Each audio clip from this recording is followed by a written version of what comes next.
আসসালামু আলাইকুম। আমি আজ আপনাদেরকে পাকা আমের আমসত্ত্ব বানিয়ে দেখাবো। একদম দোকানের মতো খুব সহজেই বানিয়ে ফেলতে পারবেন এই রেসিপিটা। তো চলুন তাহলে রেসিপিটা দেখে নিই। তার জন্য আমি এখানে নিয়ে নেব পাকা আম। এখান থেকে আমি 5টা আম নিয়ে নেব। তো আমগুলো এবার আমি কেটে নেব।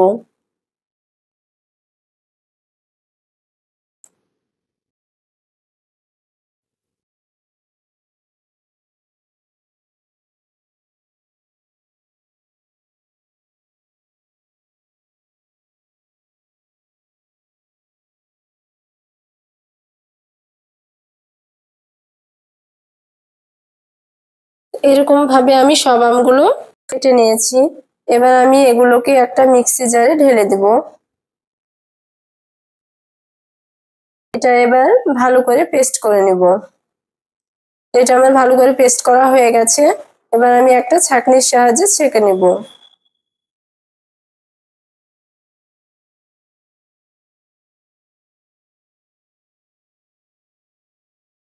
এটা আমার ছাঁকা হয়ে গেছে। এবার আমি একটা কড়াতে ঢেলে নিব। এবার এটা গ্যাসে বসিয়ে দেব। এটাকে অনবরত নাড়তে হবে, না হলে নিচে লেগে যেতে পারে। এবার আমি এখানে সামান্য লবণ দিয়ে দিলাম। এবার এখানে স্বাদ মতো চিনি দিয়ে দিলাম। এটাকেও ভালো করে মিশিয়ে নেব। এখানে আমি চিলি ফ্লেক্স দিয়ে দিলাম। আপনারা চাইলে এখানে শুকনো লঙ্কার গুঁড়োও দিতে পারেন। তো দেখুন আমার এখানে কালারটাও চেঞ্জ হয়ে গেছে। এবার আমি এটাকে নামিয়ে নিব। তো এখানে আমি একটা থালাতে তেল মাখিয়ে নিব।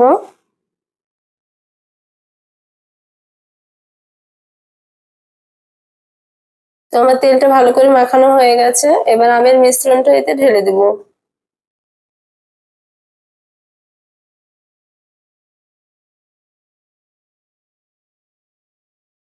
এবার আমি এটাকে 2 থেকে 3 দিন ভালো করে রোদে শুকিয়ে নেব।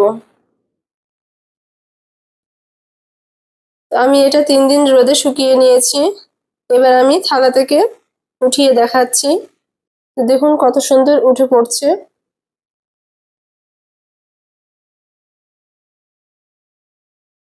দেখুন কত সুন্দর পাতলা হয়েছে। এবার আমি এটাকে কেটে দেখাচ্ছি। দেখলেন তো কত সহজে পাকা আম দিয়ে আমসত্ত্ব বানিয়ে ফেললাম। আপনারাও বাড়িতে একবার এরকম ভাবে বানিয়ে দেখবেন। ছোট থেকে বড় সকলেই এটা পছন্দ করবে।